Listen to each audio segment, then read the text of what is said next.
하나님 말씀 함께 보시겠습니다. 갈라디아서 3장 10절의 말씀입니다. 신약 304면에 있습니다. 갈라디아서 3장 10절.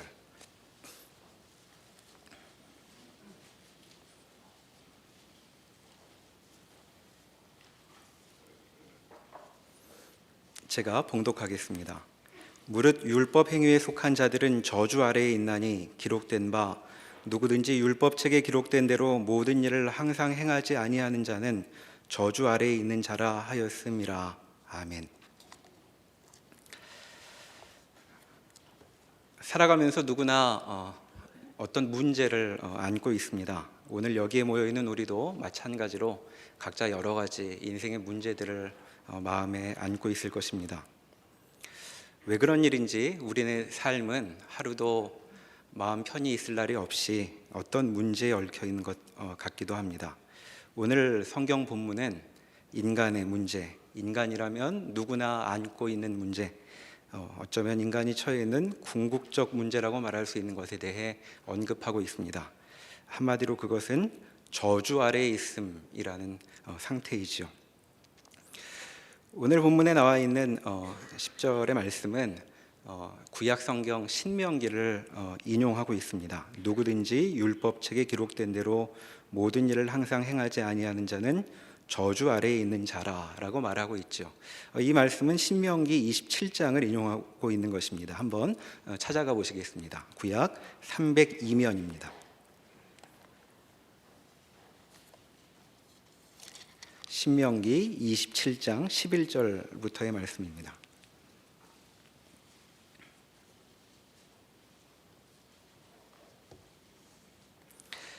신명기 27장 11절부터에 보면 가나안 땅에 들어가게 되면 이스라엘 백성이 행해야 되는 명령 한 가지가 기록되어 있습니다.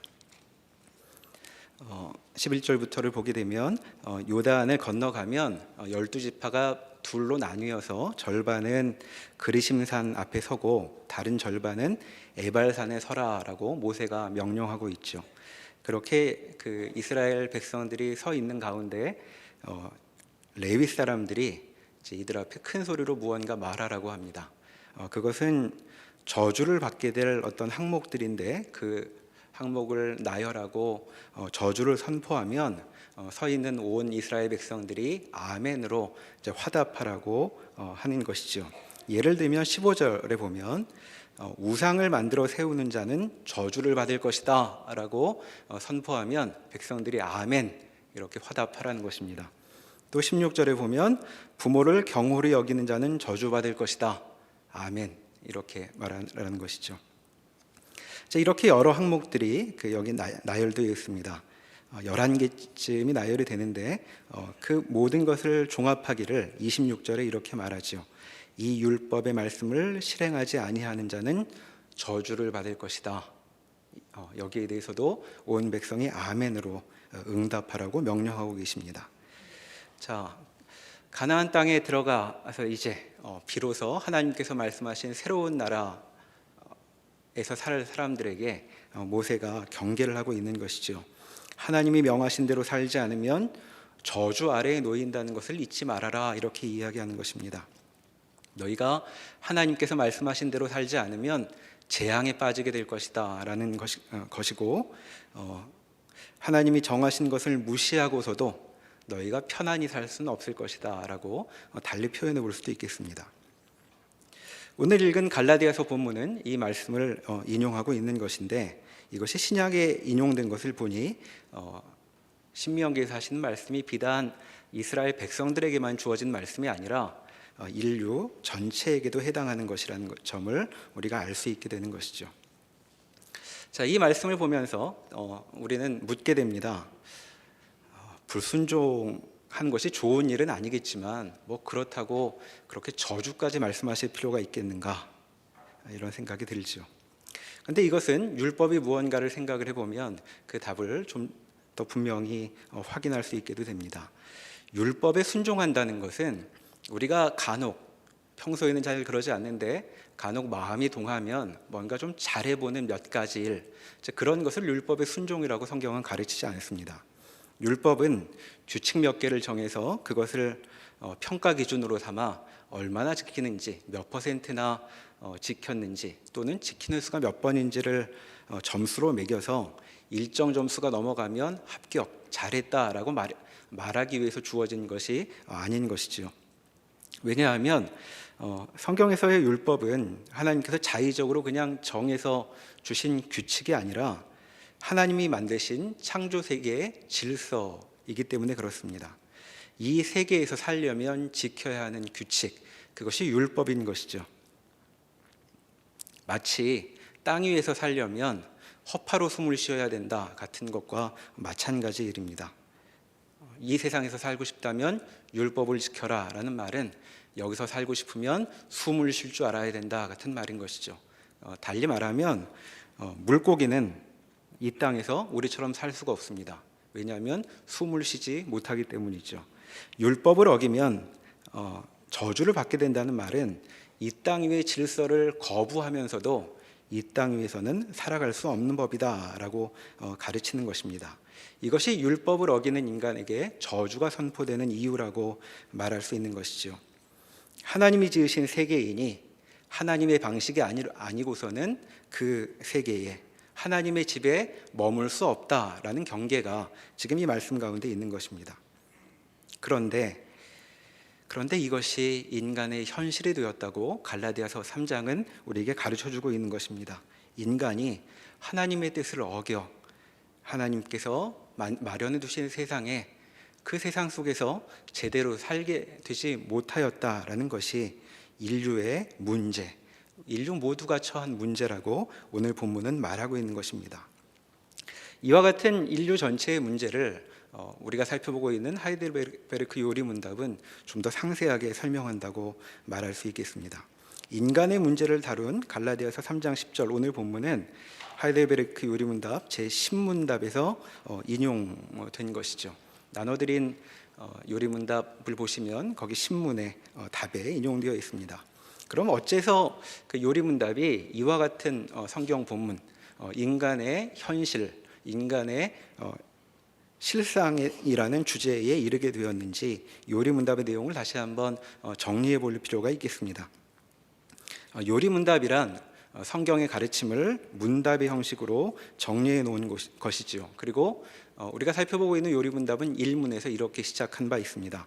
살아서나 죽어서나 당신의 유일한 위로는 무엇입니까? 라는 질문으로 시작이 되죠. 자, 성경의 가르침을 한마디로 요약한다면 성경은 우리에게 위로가 있다라고 말하는 것이다 라고 요리문답은 정리하고 있는 것입니다. 우리처럼 늘 위로가 필요한 사람들에게 성경이 위로를 가르친다는 말은 그 말 자체만으로도 위안이 되는 것이죠. 그런데 성경은 우리가 듣는 많은 충고처럼 그래도 마음에라도 위안을 삼게 하려고 이런 말을 꺼내고 있는 것은 아닙니다. 정말로 우리에게 위로가 실현될 것이라고, 우리의 삶에 위로가 주어질 것이라고 가르치는 것, 그것이 성경의 메시지죠. 그리고 그 위로가 정말로 우리 것이 되려면 성경으로부터 세 가지 사실을 분명히 확인해야 된다라고 요리문답은 가르쳤습니다. 그 세 가지는 무엇이냐 하면, 첫째, 우리의 죄와 비참함이라는 현실을 이해해야 한다라는 것이고, 두 번째는 그와 같은 죄와 비참함으로부터 인간이 어떻게 구원될 수 있는가에 대한 내용을 기억해야 한다. 마지막으로 구원받아 새로운 삶을 살게 된 사람들은 과연 그 삶을 어떻게 영위해야 할 것인가 라는 주제, 이 세 가지를 성경의 중심적인 주제 세 가지로 이야기하고 있죠. 그 가운데 우리는 오늘까지 첫 번째 부분인 우리의 죄와 비참함에 대한 성경의 설명을 따라오고 있는 중이었습니다. 그리고 오늘 문답으로 이 일부의 내용이 마무리되게 되지요. 성경은 우리 인류의 현실을 죄와 비참함이라는 단어로 요약하고 있습니다. 왜 성경은 우리의 삶을 그렇게 어두운 말로, 비참함이라는 말로 설명하고 있는 것일까 묻게 되는데, 요리문답은 그에 대한 답을 찾기 위해 우리에게 이렇게 길 안내를 한 바 있습니다. 성경은 율법이라는 기준에 의거해서 인간의 모습을 분별해야 한다라고 가르친다는 것이죠. 자, 성경은 하나님이 어떻게 살도록 하나님께서 정하셨는가 이렇게 이야기했습니다. 율법에 따르면 인간을 향한 하나님의 뜻, 이렇게 살아야 한다라고 말씀하시는데, 그것은 마태복음 22장에 나와 있듯 주 너의 하나님을 사랑하라, 그리고 내 이웃을 내 몸같이 사랑하라라는 것이었습니다. 그리고 이 기준에 비추어 우리의 모습을 돌아보니 우리는 하나님과 이웃을 사랑하기는커녕 이웃을 미워하는 본성이 우리 마음속에 있더라라는 것을 성경이 지적하고 있었죠. 그러면 왜 우리는 이런 모양인 것일까 하고 묻게 됩니다. 원래부터 그런 존재였나? 서로를 보면 미워할 수밖에 없는 그런 존재들이었나라고 묻게 되는데, 성경은 그렇지 않다고 가르치고 있습니다. 하나님은 오히려 우리를 참으로 선하게 창조하셨다고 가르쳐주고 있죠. 그런데 언젠가 그 일이 중단되어 버렸다고 요리문답은 정리한 바 있습니다. 역사의 어느 시점부터 인간은 하나님을 향할 때 사랑을 떠올리기보다는 오히려 화를 내기 시작했다고 말하는 것이죠. 왜 나는 하나님 같지 못한가 하는 데에서부터 인간에게 어떤 큰 변화가 생겼다고 이야기하고 있습니다. 그것이 우리가 아는 현실, 저주받은 우리 현실에 대한 성경의 설명인 것이죠. 성경은 그것을 무엇이라고 가르치냐면 타락 또는 불순종이라는 말로 표현한 바 있습니다. 그때부터 사람 사이에는 사랑은 가물에 콩나듯하고 오히려 서로에게 선의가 아닌 악의를 전제로 하고 만나게 되는 처지가 되었다라고 성경은 이야기하고 있는 것이죠. 이것이 바로 인간의 상태라고 이야기하고 있는 것입니다. 그것을 요리문답 8문에서는 이렇게 정리한 바 있습니다. 우리는 그토록 부패하여 선은 조금도 행할 수 없으며 온갖 악만 행하는 성향을 지니게 되었다라고 요약하고 있죠. 자, 이런 말씀을 들을 때면 우리는 좀 지나친 것 아닌가 하는 생각이 들기도 합니다.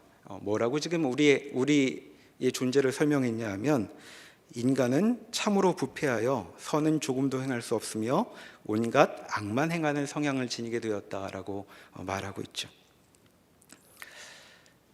이렇게까지 말하면 인간을 너무 못되게 설명하는 것 아닌가 싶은 생각에 화가 나기도 합니다. 그러나 곰곰이 생각해 보면 성경의 이와 같은 진단이 그리 틀리지 않다는 것을 우리도 실감하게 된다는 것을 발견하게 되죠. 우리가 사는 모습이 어떠한가 돌아보면 그 점을 알 수 있습니다. 우리에게 전해 내려오는 삶의 지혜라는 것이 무엇일까요? 우리가 세상을 살면서 확인하게 되는, 세상을 그래도 망치지 않고 살아가는 법이라고 모두들 공유하고 있는 것이 이런 것 아닌가 싶습니다. 사람을 만나면 사랑받을 것이라고, 상대가 선의를 베풀 것이라고 생각하는 것은 아예 접어두는 게 안전하다. 사람들은 기본적으로 서로를 미워하기 마련이니 괜히 눈에 띄어 정을 맞지 말고 사람들 눈에 보이지 않게 조심조심 조용히 지나가는 것이 우리의 안전을 도모하는 길이다. 우리는 이렇게 생각하며 살죠. 사랑 같은 말은 많이 들려오긴 하지만 우리 삶 속에 실제로 경험될 수 있다고 생각하지도 못하는 것 같습니다. 가장 가까이 지내는 관계인 부부 사이에서조차도 새삼스럽게 사랑은 무슨, 이런 느낌을 우리 모두가 갖고 있죠. 심지어는 사랑을 나눌 대상이라기보다는 평생 왼수라고 부르며 사랑이 아니라 정으로라도 헤어지지 말고 서로 죽이지 않고 잘 살아보자고 말하는 것이 세상을 좀 아는 사람들의 지혜인 것처럼 얘기하는 것이 우리의 현실입니다. 하나님은 우리에게 사랑하며 살라고, 그리고 사랑을 많이 받고 살라고 명하셨는데, 우리는 어떻게 하면 상처를 좀 덜 받을까를 노심초사하며 살게 된 것이 우리의 현실인 것이지요. 그래서 우리는 늘 이렇게 마음속으로 묻습니다. 사는 게 뭐 이런 것일까? 자, 그런 질문에 대해 성경은 우리에게 이렇게 답합니다. 저주받아서 그런 것이다. 그러나 우리는 그런 말 듣기가 싫습니다. 그래서 애써 외면하고 그래도 어떻게, 성경이 말하는 것처럼은 아니라고 자위하며 살아보고 싶어 하지요. 이런 모양이지만 서로 많이 하게 되는 일이 많이 있는 우리지만 그래도 어떻게 근근히 살아보겠다고 생각을 합니다. 삶은 그래서 힘든 것이지만 큰 사건만 없으면 어떻게든 버텨볼 수 있겠다고 생각하는 것이 우리의 마음이죠. 그러나 우리 마음처럼 삶이 그렇게 흘러가지 않습니다. 삶은 우리에게 만족스러울 리가 없죠. 우리는 계속 내가 바라는 것은 그렇게 큰 게 아니야. 나는 큰 욕심 없고 그냥 이렇게라도 근근히 살아갈 수 있을 거야 라고 되뇌며 버틸 뿐이고, 우리는 여전히 성경이 말하는 저주 가운데 있다는 사실을 우리가 긴장을 늦출 때면 언제나 느끼게 되는 것입니다. 이것이 성경이 가르치는 우리의 저주받은 현실에 대한 설명이라고 말할 수 있겠습니다. 그런데 이 정도까지를 말한다고 해도 성경이 우리에게 가르치는 진짜 문제는 아직 등장하지도 않았죠. 진짜 문제는 요리문답 제10문에 언급되고 있습니다. 요리문답 10문을 함께 살펴보시면 좋겠습니다. 제가 문제를 읽으면 여러분들께서 답을 소리내서 같이 읽어주시면 좋겠습니다. 신문: 하나님께서는 그러한 불순종과 반역을 형벌하지 않고 지나치시겠습니까?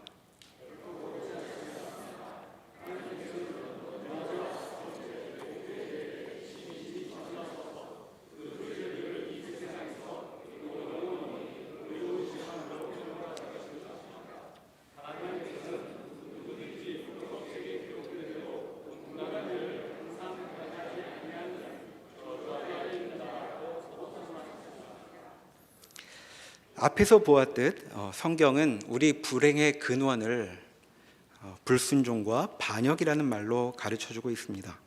그리고 이와 같은 불순종과 반역은 참으로 중요하게도 그에 마땅한 대가를 치르도록 되어 있다고 오늘 요리문답은 가르치고 있죠. 그리고 이것이 오늘 갈라디아서 본문이 가르치는 바이기도 합니다. 지금 본 것처럼 우리가 겪고 있는 이 불행한 현실은 그 대가라고 할 수 있죠. 그런데 성경은 사랑하지 않고 살 때 받게 되는 진짜 대가, 그런 행동에 마땅한 진짜 대가는 그런 정도의 불행 같은 것이 아니라고 말하고 있습니다. 그럼 무엇이 사랑하지 않고 사는 불순종에 대한 진짜 대가일까요? 신문답에서 보았듯이 그것은 하나님의 의로운 심판에 따른 형벌이라고 말하고 있습니다. 우리처럼 살아서는 하나님께 형벌을 받아야 마땅하다는 것이죠. 이것이 성경이 가르치고 있는 저주라는 말 속에 담긴 더 깊은 의미라고 말할 수 있겠습니다. 우리는 또 묻습니다. 왜 하나님이 형벌까지 우리에게 내리셔야 하는 것일까 하는 것이죠. 하나님은 선하시다고 들었는데 웬 형벌이란 말인가 하고 묻게 됩니다. 그러나 성경이 가르치는 바를 올바로 이해한다면 하나님의 선하심은 오히려 더욱 우리에게 형벌을 요구한다는 것을 이해할 수 있게 됩니다. 우리가 생각하는 선함이란 이런 것이죠. 가장 멋지게 하는 용서란 여러 가지 피해를 입고도 그냥 넘어가 주는 것이라고 생각을 합니다. 호탕하게 한번 웃고는 그냥 넘어가 주는 것, 잊어버려 주는 것이 참다운 용서인 것처럼 생각하죠. 그런데 우리 마음속에는 그것과는 좀 다른 느낌이 여전히 살아 있습니다. 예를 들면 이런 것입니다.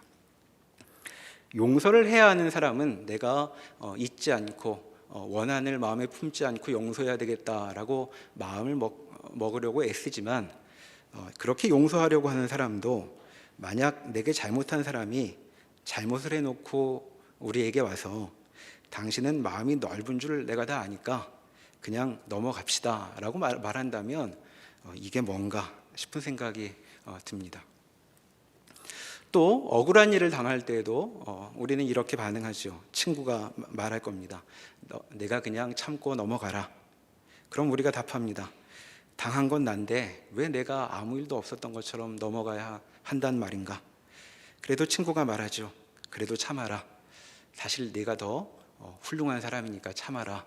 이렇게 얘기해서 설득을 하기도 합니다.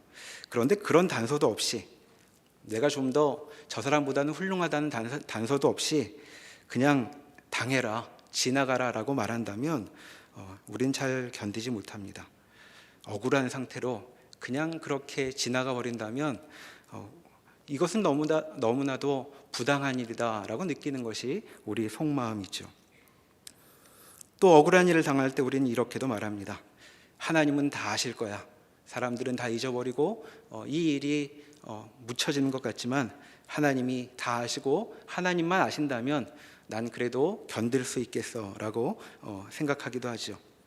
자, 이것은 하나님이 우리의 억울한 상황을 다 아시고 그리고 하나님만은, 다른 누구는 몰라도 하나님만은 우리를 그렇게 억울하게 놓아두시지 않을 거라는 어떤 기대가 우리 마음속에 있기 때문에 드는 생각입니다. 자, 이와 같은 생각이 드는 것은 우리의 마음이 좁아서 협소해서 생기는 생각이 아니죠. 우리 마음속에는 공평함에 대한 어떤 감각이 있습니다.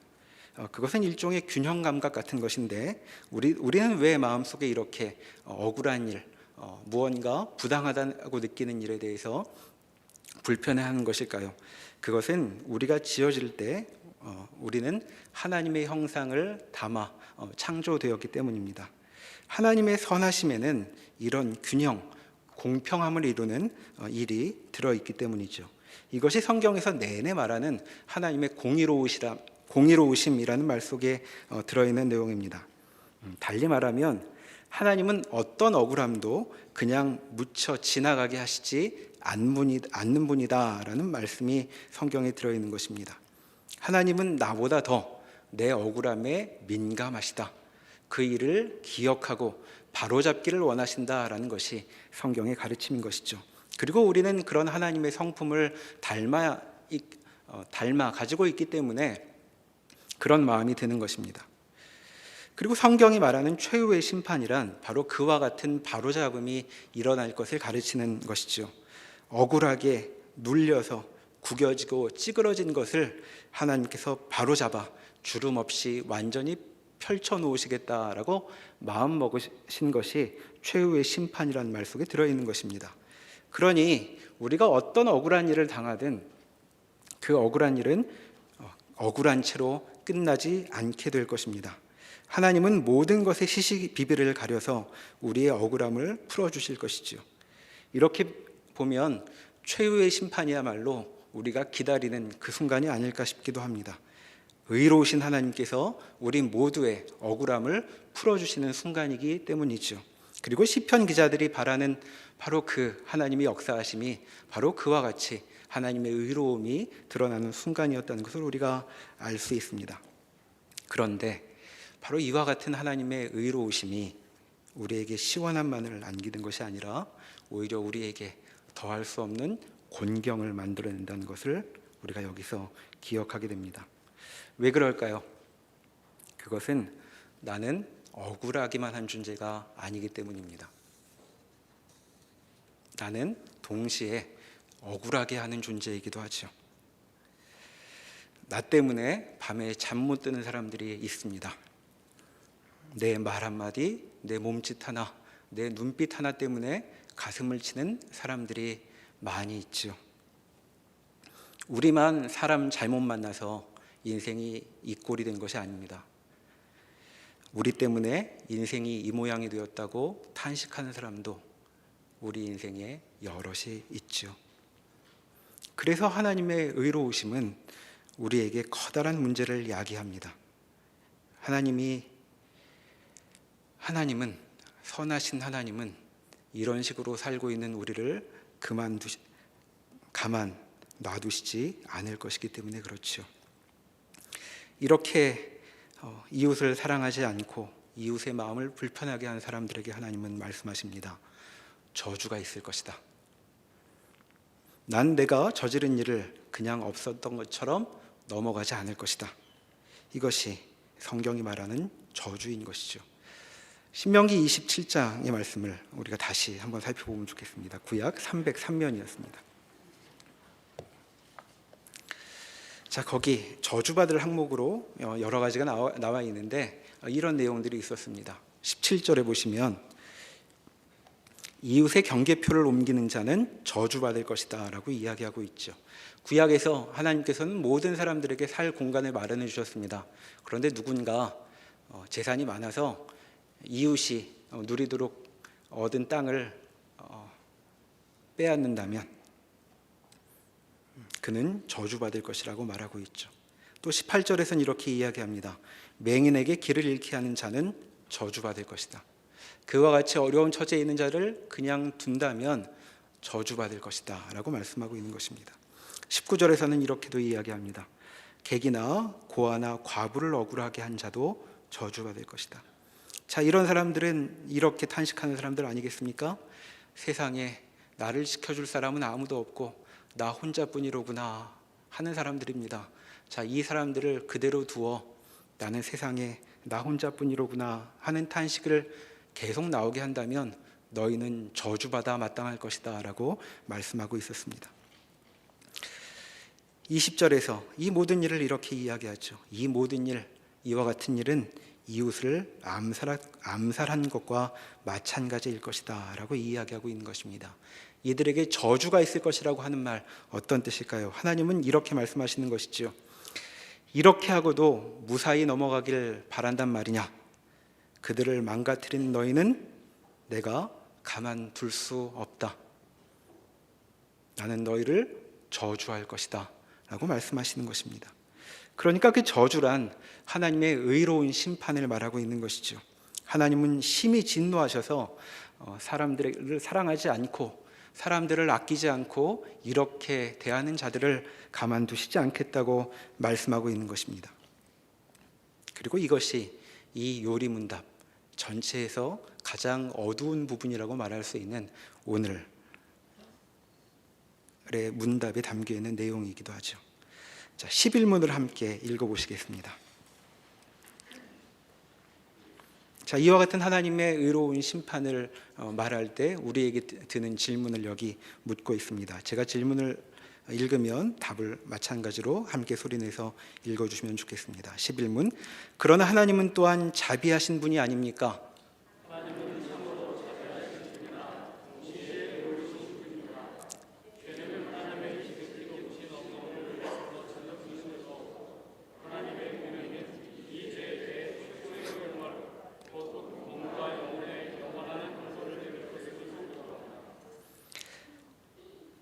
하나님의 의로우심이 드러날 것이라고 말하고 있습니다.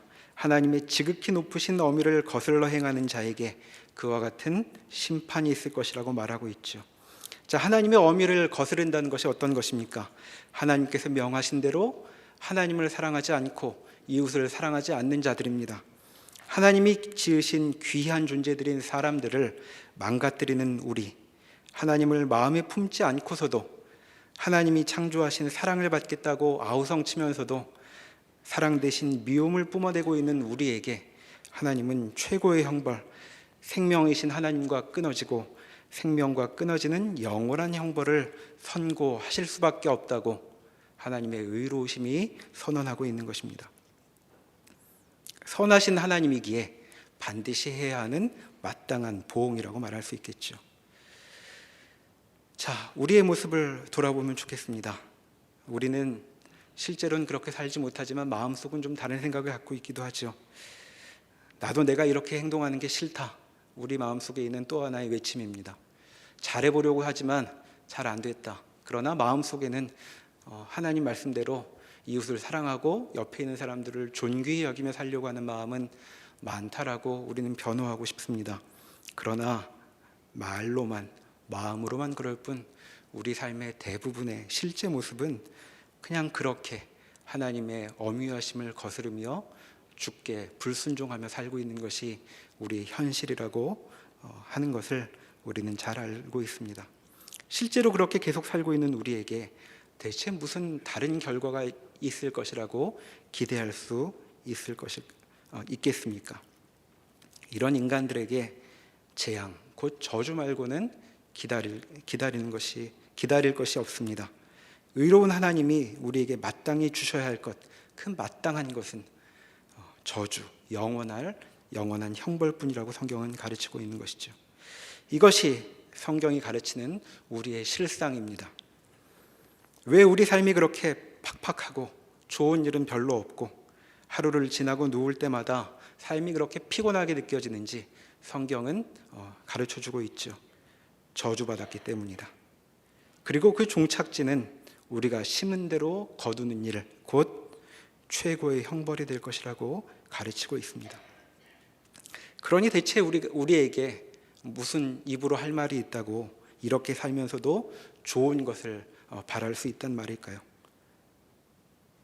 성경은 이런 실상을 외면하고서 인간을 설명할 수 있는 방도는 없다고 엄중히 선언하고 있는 것입니다. 이것이 성경이 우리를 인도하여 데려다 놓는 인간 실존의 참된 모습이라고 말할 수 있겠죠. 그런데 참 이상스럽게도 성경은 여기서 멈추지 않고 우리에게 무언가 다른 이야기를 또 꺼내놓습니다. 하나님의 의로운 형벌 말고 다른 소식이 우리에게도 들려질 수 있다고 성경은 좀 더 이야기하고 있죠. 그것은 다음 시간부터 우리가 살펴볼 내용이니 우리가 작은 단서 하나만을 확인하고 넘어가면 좋겠습니다. 갈라디아서 3장 13절을 펼쳐보시겠습니다.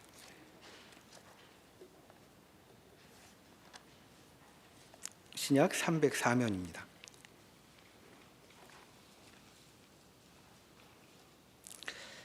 갈라디아서 3장 13절. 그리스도께서 우리를 위하여 저주를 받은 바 되사 율법의 저주에서 우리를 속량하셨으니 기록된 바 나무에 달린 자마다 저주 아래에 있는 자라 하였음이라. 여기에 인류의 문제에 대한 하나님의 해결책이 언급되어 있습니다. 하나님은 의로운 형벌을 거두시지 않는다고 이야기하고 있죠. 하나님은 하나님의 선하신 그 성품을 끝까지 포기하지 않고 양보하지 않고 밀어붙이신다고 말씀하고 있습니다. 그런데도 저주의 아래 놓여 있는 우리가 형벌로 끝나지 않고 오히려 저주로부터 풀려나오는 이상스러운 일이 우리에게 펼쳐지게 된다고 말하고 있는 것이죠.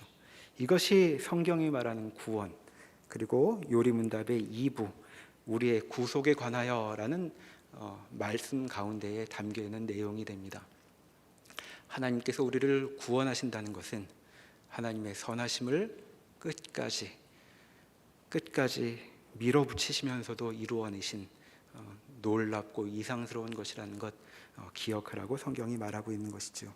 오늘 우리는 이 시간 그 구원의 소식으로 넘어가기에 앞서 과연 구원이 필요하다고 하는 우리의 실존이 무엇인가, 우리 존재의 근원적인 모습이 무엇인가 다시 한번 생각해보는 그런 시간을 가지면 좋겠습니다.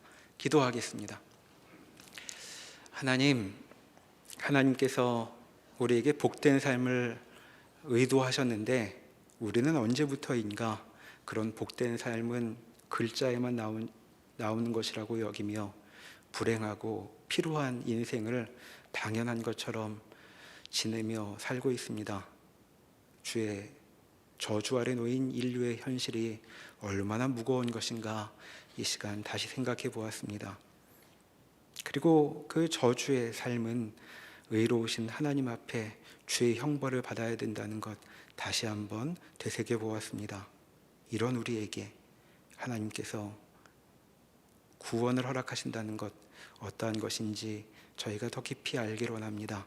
하나님, 저희의 마음을 녹여주셔서 우리의 마음의 눈을 열어주셔서 우리에게 주어진 구원이 얼마나 값지고 무거운 것인가 실감하며 사는 복된 인생 되게 인도하여 주시옵소서. 예수님의 이름으로 기도합니다. 아멘.